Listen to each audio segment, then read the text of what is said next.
Meet Alpha Company, 3rd Marine Reconnaissance Battalion. For these Marines, there's no misunderstanding what their job requires. In a conflict with no front lines, facing an enemy hidden in plain sight, these Marines will live every day in harm's way. I've understood it from day one. Just gotta get good with God just in case if I gotta go meet him.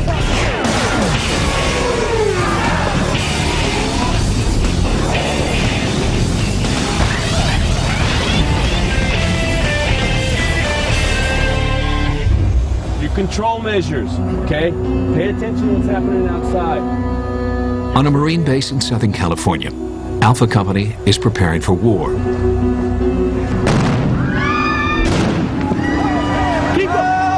In less than 20 days, these sons, brothers, husbands, and fathers will deploy to Iraq.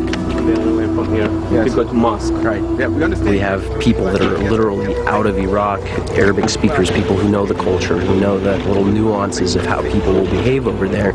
And so we go through these scenarios with them, and we're able to learn how we are going to best react to that. You know what it is? Somebody already spotted it. You already been told. These Marines are human, and part of the reason that we're going through the training is to expose those things that can bring out emotion, address it, tailor the training to help curtail that. In Iraq, insurgent fighters are using every tool in their arsenal to combat coalition forces. 5 and 20. From roadside ambushes to suicide bombings, Alpha Company 3rd Recon Battalion will face an unpredictable and ruthless enemy. And now we're fighting a different kind of war, low intensity, more of like a guerrilla type of war. They're playing dirty, and we have to adjust to that. The primary mission of Recon Marines is to gather intelligence on insurgent forces, including their location, their numbers, and their identities. Riza, so what's going on? Even the smallest shred of evidence can provide clues to the intentions of an elusive enemy. You're basically the eyes and ears of the commander. You're reporting forward to friendly lines. What you got to do is paint a picture. Hey, what's the enemy doing? What kind of mood are they in? What kind of equipment do they have? What kind of uniforms are they wearing? Recon Marines routinely operate in small, self-sufficient teams. Often they patrol deep into enemy battle space with no immediate support from aircraft or artillery. What we need from them is calm, cool, collective, so that when they're outside, they're just focusing on the job. These guys know their lineage in 3rd Reconnaissance Battalion. They understand it. Of course, casualties weigh on a commander's mind, but we're focused on the mission. And that's the way that I want the battalion to focus. Today, Alpha Company's training mission is to locate an American hostage being held in this simulated Iraqi village, populated with actors and filled with movie-style special effects. We're sent in to rescue a civil affairs personnel wearing old tricolored desert camis. Better be aware of your target. You don't just go raining bullets. Operating in a civilian setting is a unique challenge to men trained for war. If the Marines fail to use a measured, controlled force, innocent lives could be lost. Be aware of your target. Consider its background. Good to go? 3, 1 Typically, a Marine's role is to locate and destroy the enemy. But this battlefield's different and requires a different approach. These Marines understand the need to distinguish between insurgents and civilians. So what we need to do is move. People love you, they hate you, they hide their hate, they hide their love, and you treat them like consistently. Anything that your town needs? Then they'll see that you're genuine. That's when respect and rapport builds. And that's when they will truly start helping you do your job. Push them forward, push them forward. We may go into a village basically looking for information. Any type of signature that insurgents may be leaving around. Obviously, hey, you scratch my back, I scratch yours. You know, you got a friend there. You got another set of eyes and ears. We got a female in this room. The villagers tolerate the Marines' presence, but offer no information. Frustrated, the platoon must maintain focus in the face of an increasingly volatile situation. Get too spread out. There's so many things going on, so many variables, so much stimulus coming in, step in to get it done. And at times that can also be a problem. One of the tactics they're using now, the insurgents are actually setting off an attack, drawing your attention towards the initial attack, and then attacking you from behind. With tensions escalating, the team leader makes a quick decision: push the mission forward rather than abort the search. With American lives potentially at stake, quitting is not an option. Cross cover. Support! When the Marines locate the civil affairs hostage, they discover she's a critically wounded soldier. Hey, we got a female that's missing a foot. Saving her life without becoming casualties themselves now depends on how they react to the situation. The devastating brutality of war can overwhelm even the strongest minds. Get on. All vehicles, punch up on the south side. Let's go, 520, let's go. You get sensory overloaded. You know, it is a New York City minute. It goes by in a snap. Contact, and next thing you know, it's over. Things happen so fast, your circle of awareness is like looking through a straw. Hey, where am I going? We gotta kill him. Let's get on vehicle number 2 and get out of here now. When you get into a situation where you really have to perform, you fall back on your training, and that's why we train the way we do. If you find yourself in a state of panic, you can fall back to that baseline of training that you have, and you can perform the skills you need to. This vehicle is down! It has to go in that vehicle! Okay, so you got to go. Let's go, get out! Hey, get away from me! Get away! 1, 2, 3. Get in the vehicle. Yeah. Get in the vehicle! You okay? Move out! The Marines will extract the wounded hostage to a safe area for treatment, and their mission is successful. Good job. We got good airway breathing circulation. She's good for transport. Got you, girl. Get paid extra. But their work does not end when the actors relax. You need a ride? Oh, yeah. Quick debrief. Who, what way we're in the line? It took them a little bit longer. The platoon will now receive feedback on their actions. With the RPG hit, so what you actually had to do is move out of the area. Instructors observed every move the Marines made and will analyze and grade their actions and responses to the situation. Extremity, we put a tourniquet on that, we assessed the airway, breathing. After our original assessment, we moved her out to where we would transport. I would have started thinking about... What Alpha Company learns in repeated training scenarios like this one must prepare them for a world few can imagine. That was a good job there. Best thing you did, Doc, is immediately grab the wound. Now I have to make sure that I do everything humanly possible, and our staff does everything humanly possible to resource them, train them, equip them, set them up for success. We're not wasting any time. We're pushing them as hard as we can to get them as well trained as we can. These are good Marines, and I'm confident in them.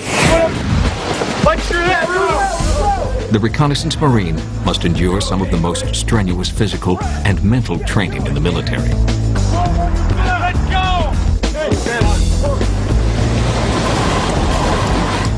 Train's coming, Roger. It's a long, tough process to get into a recon unit, but for those who make it, the reward is in becoming a member of the recon community. You have to go through some pretty tough schools to get here, and just like all the other, special units throughout the DoD, there's some pride in just being with the unit. Marines are the most disciplined fighting force on this earth. And to be a part of the reconnaissance community and be a United States Marine, it makes me very proud. The stuff that our community can do. For many of these men, Iraq will be their first experience in combat. The eagerness to put their training to use doesn't come without some anxiety. I guess we're all a little anxious because we've been building up, for how many months. Then come here and you do all this training right before you go, so you're all like, Probably just like the rest of the guys, excited. We've been training for years now to do it, but just haven't got our shot. I'm sure once we'll get there, it'll kind of fizz out, and you can really just focus in on what we're set out to do. Experienced leadership is the linchpin to Alpha Company's success in battle. Some of these guys, they're fresh out of high school, you know, and then you'll see them looking up and asking, you know, some of the older guys questions so they get the knowledge. Jake, Frank, let's come on down. Link up with us. After nearly 20 years as a Marine, Platoon Gunnery Sergeant Coronado has an eye for detail that misses nothing. Well, basically I'm in charge of beans, bullets, and Band-Aids. It's just taking care of the guys. Something that ranks real high up there is definitely the training. You had big guns on there, okay? All you did was just dwindle down your ass. Coronado's really squared away. He's an old cat. He's been alive a long time. You know, he's like 40 years old. But the thing is, he's very organized, very flexible. He can stick to a plan. If it changes, no problem. He'll adapt to and overcome. With deployment to a war zone less than 3 weeks away, the tempo of training increases daily. Alpha Company repeats mission scenarios over and over. The goal is to develop a so-called fluid state of movement, reacting to every situation as it arises, adapting to any circumstance without becoming predictable.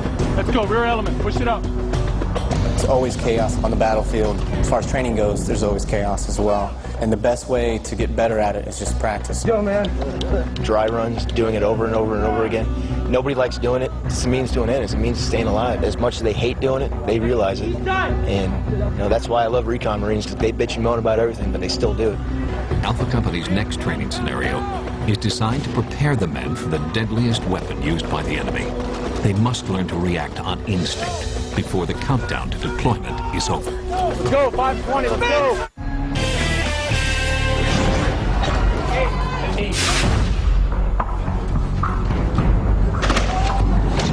The men of the 3rd Reconnaissance Battalion are in their final phase of training, just before being deployed to the war zone. In just over 2 weeks, they'll be patrolling the roads of the Sunni Triangle. Training is only one part of Alpha Company's effectiveness as a unit. A haircut here, you know, that's the little things we do. As with all Marines, their true strength lies in their loyalty to each other. Regardless, that's what I'm taking about an inch off the top right here. It's all about the brotherhood. You know, we might not be blood brothers and share the same mother and father, but we're brother in arms. Some of these guys, I'm closer to them than I am with my own brother. Especially within the company, it's very much a family. Very much a family. Everybody's just kind of feeling each other out. We've worked together, but it's a bit different when you have to eat, sleep, and you're around each other 24/7. But like any family, there's always dysfunctions. I listen to reggae, R&B, slow jams, hip-hop, dance, everything besides country. I like country and I like rock. I don't like rap. I don't think very many people do anyways. You'll never find a different bunch of personalities than I think you will, you know, just in the military in general. Yeah, I got a boxer's fracture. Tell all the chicks at the bar I got shot in Fallujah last deployment. Someday you'll see me Sergeant Major Milbrand up there, strutting around under my own battalion. Maybe, we'll see. You have people coming from every background, from the big cities to the little country towns. So it's a very diverse, very personality-driven group. Hey, we got a pile of rocks. Looks like an indicator. The most menacing threat faced by any coalition force is the improvised explosive device, or IED. About 70% of American casualties in Iraq are caused by IEDs. Undetectable until it explodes, the IED weighs heavily on every Marine's mind. The only thing that really does worry me a little bit is the IED threat over there, because that's something I can't control. IEDs are way out of control. Special effects crews have concealed IEDs along the narrow street inside this training village. An IED can be hidden almost anywhere. Using special effects is a new addition to a training scenario, striving to keep it real and test the reactions of men working to stay alive. The Marines are getting exposed and are getting an idea of just exactly what it is that they're going to be running into. They're fake IEDs. They make a big sound, and it's more realistic because we have no control over where it's at. A lot of times it surprises these guys, and you know, they get in that mindset, and sometimes you see them jump. Keep moving, keep moving, keep moving. As each platoon sweeps through the village, they strain to sense the avenues of potential enemy fire. An IED blast may be only the first stage of a larger insurgent attack. You have an IED on the right, but then you'd be ambushed on the left. That was the reinforcement to them. You got to hold your sector of fire. You got to trust that the guys that are watching your back are actually watching your back, and you got to just sit there and do your job. Move them out of the front! Move them out of the front! May have to breach with a grenade. Throughout training, the men are provided vivid evidence of the dangers they will face every day in Iraq. But outside of the physical danger, there's an emotional toll to pay for such a dangerous occupation. There's always the wrestling match in your brain between the wanting to say goodbye and to family and friends, but also trying to, put on your game face and ratchet down the emotions. I've been deployed a lot since we've been married. She always tells me be careful, take care of myself, the normal stuff. She knows I got to do what I got to do, so she knows I don't like her to dwell on it. Moms always tell you, they love you. Mine does. She worries a lot. She's a typical mother hen. I don't know. She kind of just accepts it. No matter whether I'm 12 or 30, she's going to worry about what I do. The IED is a 24-hour threat, especially deadly in vehicles driven by suicide bombers. Tonight, the men of the 3rd Platoon will face another challenge as training continues to escalate. Making them think, throwing new problems at them, and seeing how they manage to stay calm, cool, and collective during the situation.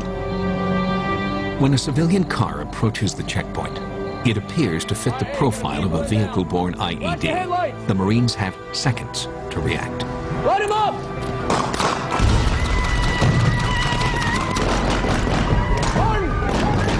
The vehicle that was trying to run through actually wasn't adhering to what they were yelling at them, the signals they were throwing out for them to stop. Standard operation procedure is for them to engage the vehicle if they see it's not going to stop. Basically, that was, they're trying to kill us, we got to kill them. Despite the explosion, the Marines suffered no casualties and safely secured the area. 2 weeks from deployment, the men of the 3rd Recon begin live fire training. Shooting real bullets instead of blanks is as close as they can get to the physical and mental stress of an actual firefight. They're using live ammunition. The Marine now, he has his weapon system and it's locked and loaded, and it's no longer running around like your parents' backyard playing guns. Now it's for real and people can get hurt. We've received intel. Lieutenant Whitney's brief before the exercise begins is for safety. Shooting live rounds while performing complex physical maneuvers raises the danger. Each man must remember that even a momentary lapse of attention can be fatal for him or his teammates. We're moving out! The squad assault teaches the Marines to maximize firepower. With one team pinning the enemy down, the other moves forward, alternating fire and movement as they advance on the enemy. This movement is called bounding. I'm looking left and right. Hey, where's my actual element at? I've got to keep up with my element. I've got to listen to my team leader. I've got to direct my fire where he wants that fire to be directed to. Contact front! 150 meters! A successful squad assault relies on fluid motion, sustained fire, and team coordination. Let's go! Bound! Bound! Bound! Keep right! Moving, shooting, and communicating requires a combination of teamwork and awareness of each man's position. Cover each other's defense! You typically want to have somebody shooting to cover the enemy. Keep their heads down to keep them from shooting you. And by fire and maneuver, you can close the distance on the enemy and you can get to the side of them. You're able to either kill them or make them surrender. Move! If you're not seeing what your teammates are doing, it can be dangerous. Not knowing where your sector of fire is, especially when you're on foot. Not all dangers Alpha Company faces are bullets and bombs. In Iraq, summer temperatures reach 120 degrees Fahrenheit or more. Alpha bound! Focusing on the mission while carrying up to 80 pounds of ammunition, water, weapons, and armor plates in the intense heat is a constant challenge. It's one thing being in vehicles, but when you're on foot and you're doing an assault course like that, you have to be aware of everything that's going on around you. An important lesson of combat is to expect the unexpected. Hold up. 6, this is 2. We got a dry hole here. When the men arrive at the reported location of a weapons cache, they come under attack from an enemy ambush. Morse, give me road security! Push left, Goose, push left! We try to replicate as close as we can to actual combat situations. When the Marines do hear the actual real crack of that round, it does give them a little bit more of a sense of urgency. The adrenaline picks up. There's some inherent stress there. Alpha Company's primary weapon is the M4 carbine.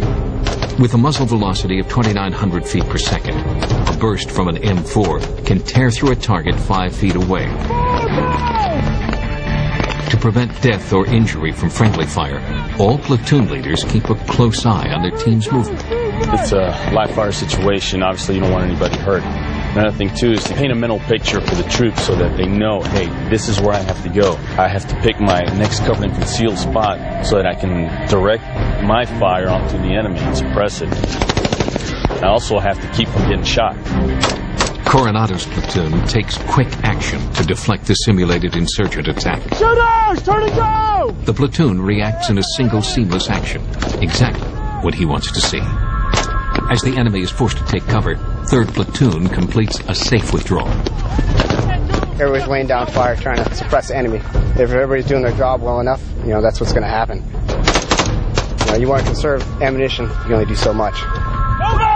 You got to make sure that, hey, nobody's firing behind anybody, making sure he's staying in his lane. Ceasefire! Ceasefire!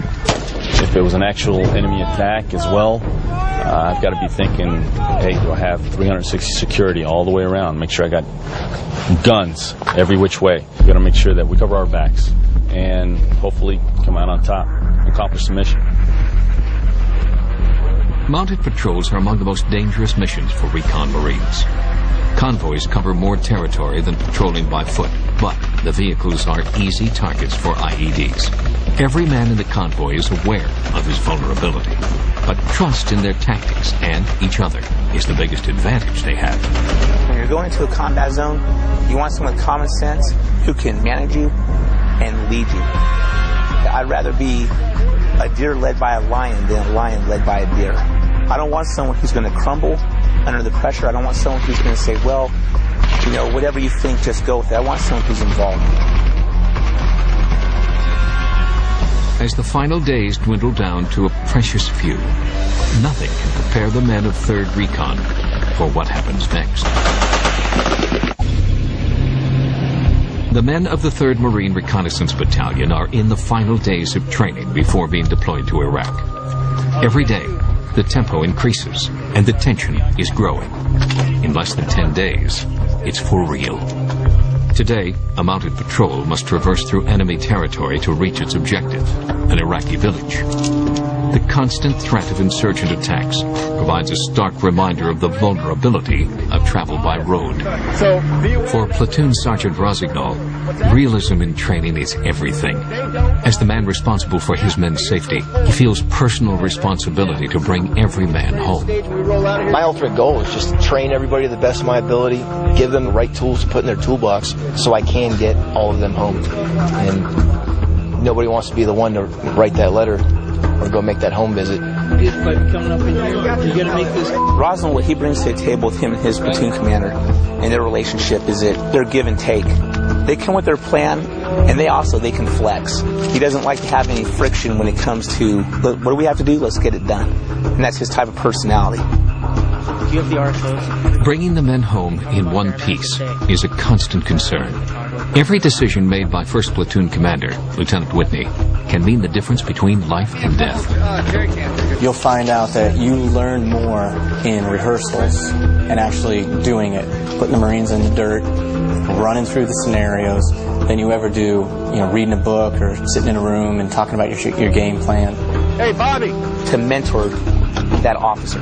Your ego has to be left at the door because that man, he's looking to you to give him guidance in that subject that you're the expert on. They'll fail together or they'll succeed together. That's how it goes. That's how it is. I mean, it's too big for that slot. It's not cranking down. The essence of this training lies in its unpredictability. Think about contingencies. If this happens, what are we going to do? If we get ambushed over here, what are we going to do? As a platoon commander, that's your job to think about the next piece and then make sure we have a good plan. Good? Red 5, Red 6, Red... As 1st Platoon rolls out to the desert, their light armored vehicles provide mobility on flat, open terrain. but also make the platoon higher profile targets. Orientate left!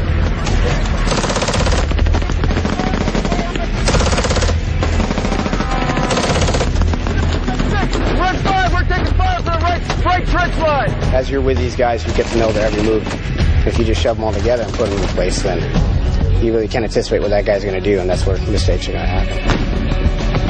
If someone who's in an admin job makes a mistake, someone doesn't get paid. If I make a mistake, someone gets killed. Load it up! Load it up! That's also why I surround myself with very competent, very capable individuals that will say, hey sir, you need to move here, or hey sir, they're about to do this. Everybody keeps their head in the game. Oftentimes, convoys will come under attack by insurgents hiding among the civilians in villages. In this scenario, the green targets represent civilians. The Marines must learn how to differentiate between friend and foe. Red 1, pick up the rate of speed. The mission is to protect the innocent, understanding the atmospherics of a particular town and how it may change from town to town. What the are you engaging up there? The extraction is not without problems. Every mistake will have its own consequences.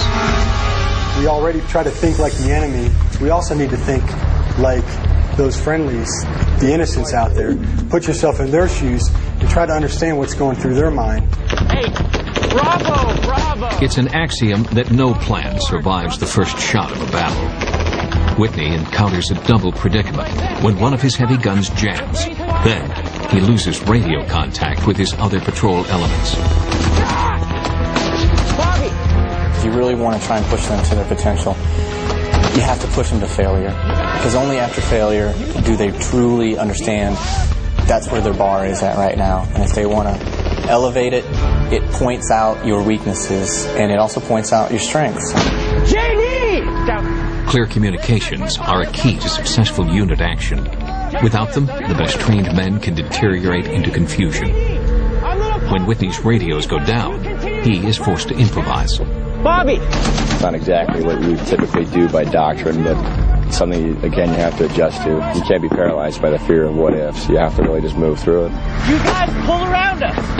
How do you keep your elements together? You have your voice, you have hand and arm signals, and if nothing works, you're going to have to physically go over there and tell them what you need to do, or show them. Start doing it yourself, and hopefully then they'll go with you. Hey, mount up!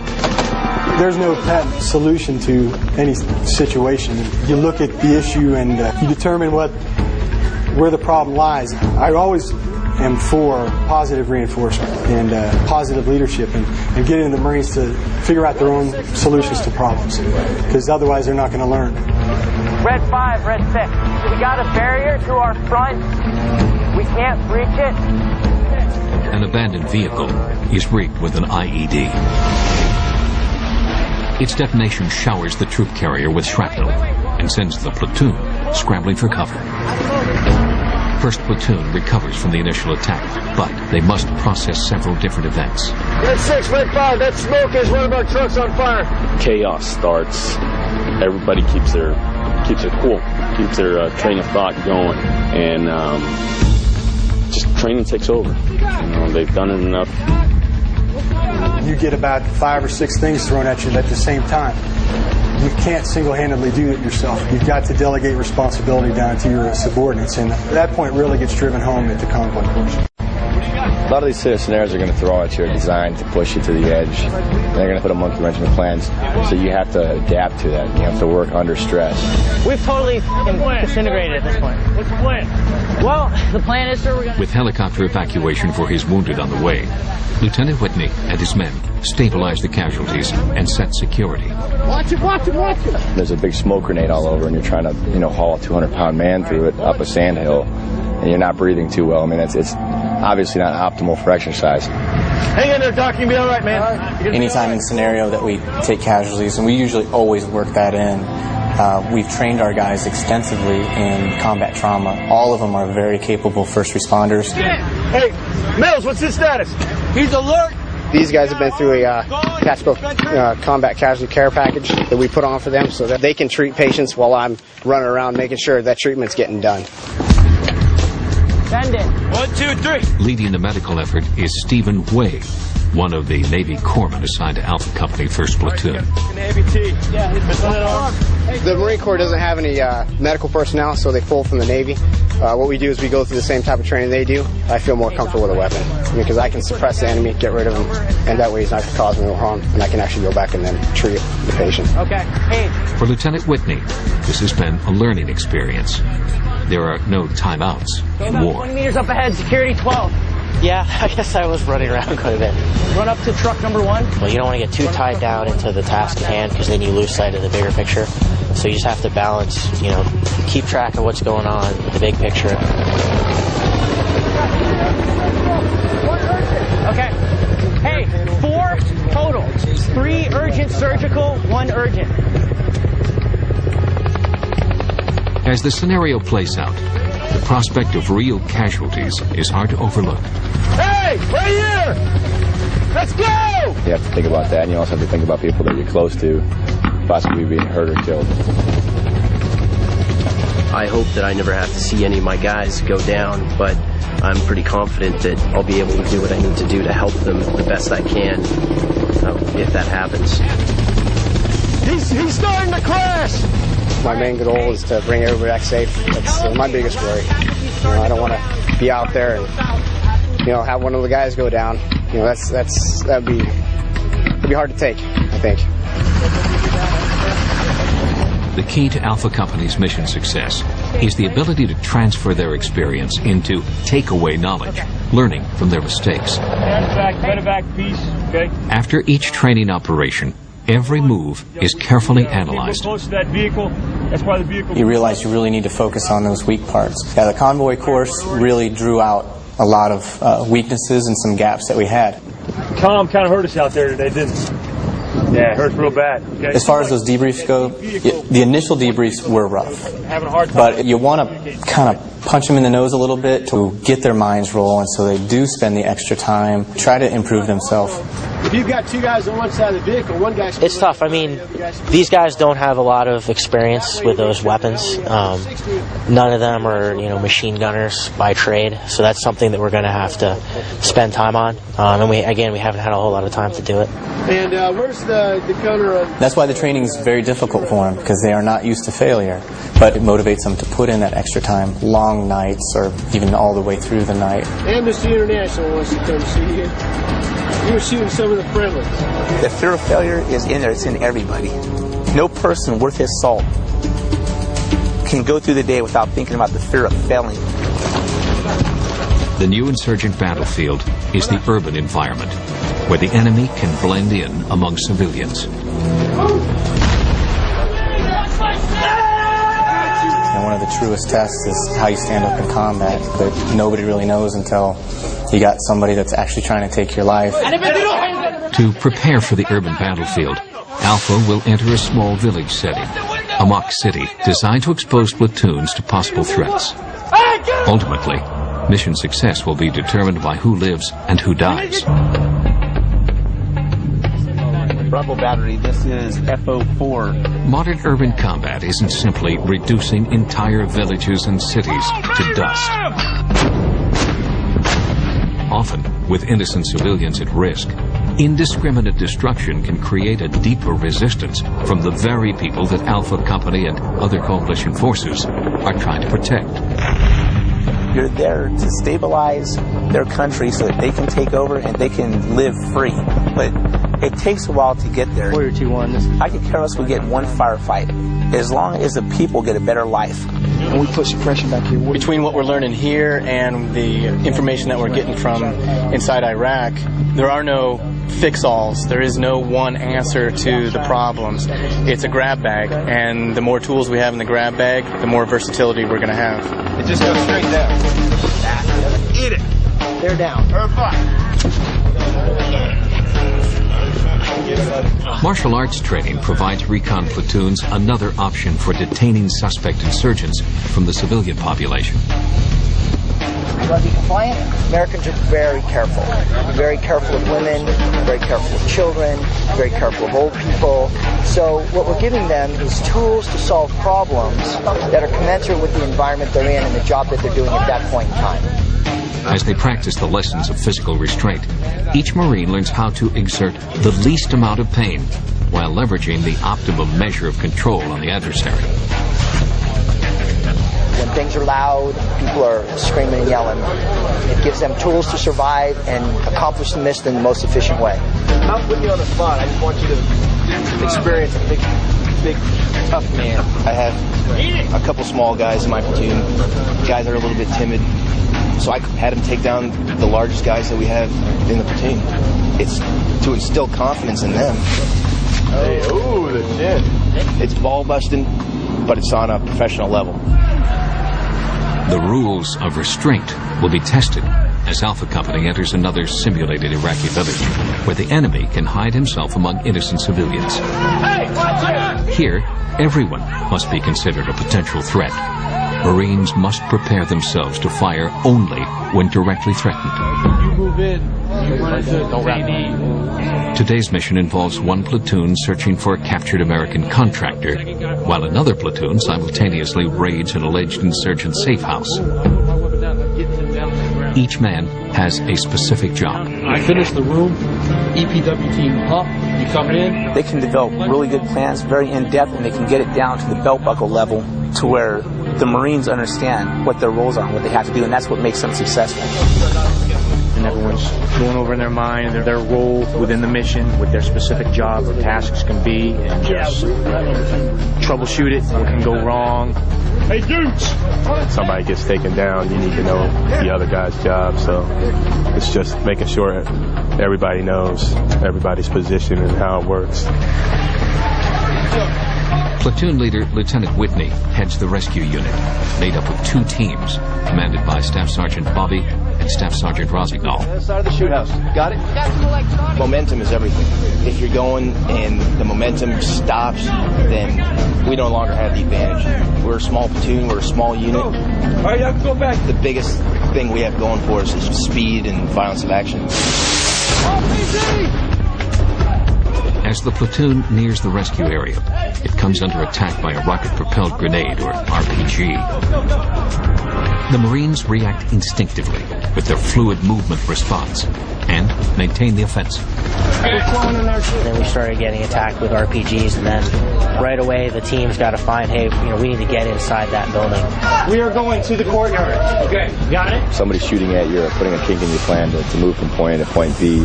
Messes things up, but you have pre-rehearsed solutions to that.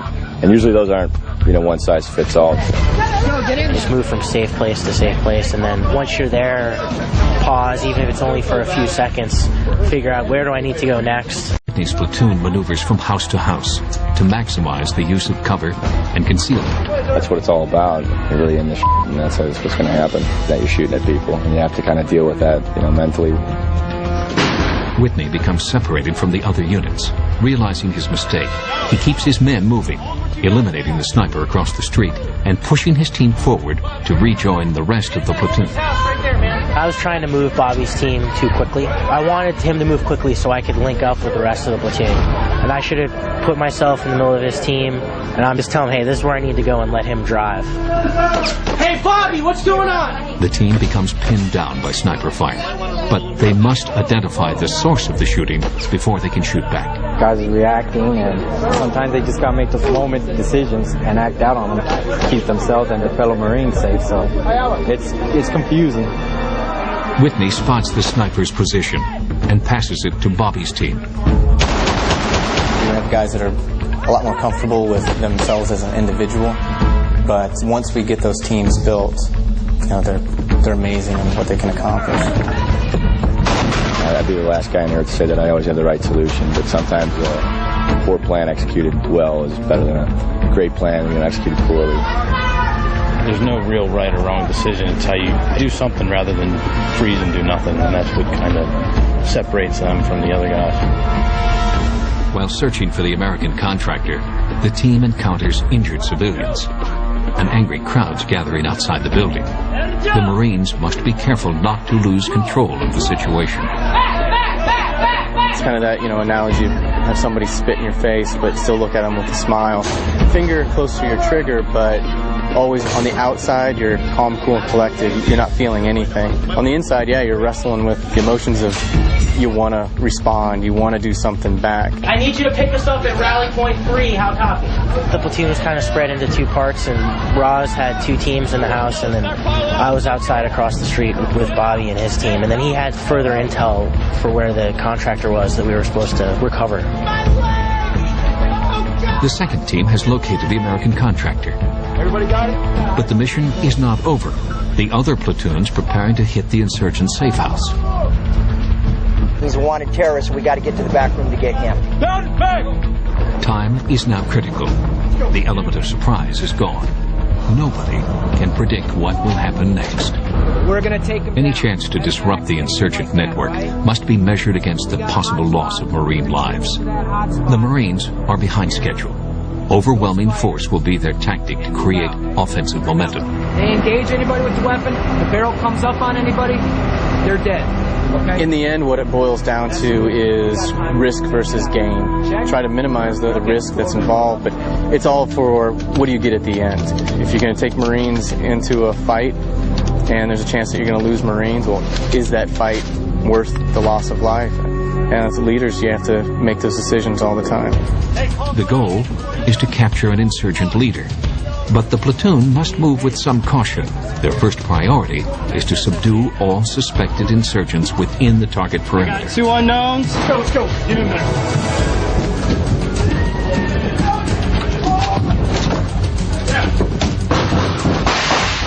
Since every corner of the darkened house can hold an assailant, the platoon moves to create a 360-degree security bubble as they advance through the building. We've learned over the past couple days is inside the house, moving as a team from strong point to strong point, from room to room. So you're always moving from a safe place, and then you're going to make the next place safe by clearing it. Mark this area. Mark your area. To prevent confusion, rooms that are cleared are marked with glow sticks. Mark that room. Hey, stop moving. When the insurgent leader is captured and identified, Marines search every room, looking for evidence, intelligence, anything that could lead them to other enemy strongholds. With the villagers well aware of the Marines' presence, extraction could become an issue. It may be training, but the Marines are tense. It's tough to listen to 3 different things at once, so a couple times I had to, tell the guy on the radio to shut up or hold on a second, or tell the guy who was talking to me. At least, my brain, I can't listen to too many things at once. Hey, I need security out over these walls. Ready? Call them, let them know we're coming out. As tensions build among the crowd, Marines concentrate on keeping their security perimeter intact. Let's go. When the word is given, the platoon withdraws with their prisoner while keeping angry civilians at bay. Down there. Just put them down there. One person, hold security on. We know what kind of doors, what kind of windows, how many rooms, how many levels. Well, we're not going to have that advantage anymore. We train as close to real as we can, but there is nothing in training that can mimic somebody who's actually out there trying to take your life. Soon, 3rd Recon will face the combat conditions in Iraq. However, the training is achieving its purpose by teaching tactics and giving the men confidence. What motivates a race car driver? He doesn't go out there to drive around the track. He goes out there to win. It's the same thing with being in the military. The professionals, they're locked on. These guys are taking advantage of all the free time to increase their knowledge of where we're going, what we're doing. So they're maturing much faster than normal. As the day of deployment approaches, each man in Alpha Company faces his own thoughts about what's to come. Oh, come on, man. It's not so much a competition. It's being alive. That's what it is, man. It's being alive. It's living your life to the fullest, living the best life you can, as straight as you can. Right now, my last combat tour in Iraq ended 3 months ago. So yes, I am excited to go back. It hasn't really, totally sunk in. Well, I wish we had more time. These past few days at the shooting house has been by far the most valuable training that we've had. 4 days left till we leave. We have 2 more days of training, and 2 days off. I just want the boys to go relax, get as much fun in as they can in 2 days, and start getting their mind ready for the next 8 months. One-way flight. One-way flight, buddy. JetBlue, $89.99. Daddy's got to go do his job, and when I come back, we'll go on vacation. Sit at the beach and boogie board and do all the other stuff that we do. So, Turn the radio up. My family's behind me. And of course, every mother's worried to death about her son. What? Go ahead. But I wouldn't want to go to war with anybody else than the guys I'm doing with. Well, the family has been nothing but supportive. Broadcast, we're rolling. We're all human, and so you need people that you can confide the truth in, and that'll support you no matter whether I'm doing the best job or whether, I've had my darkest day.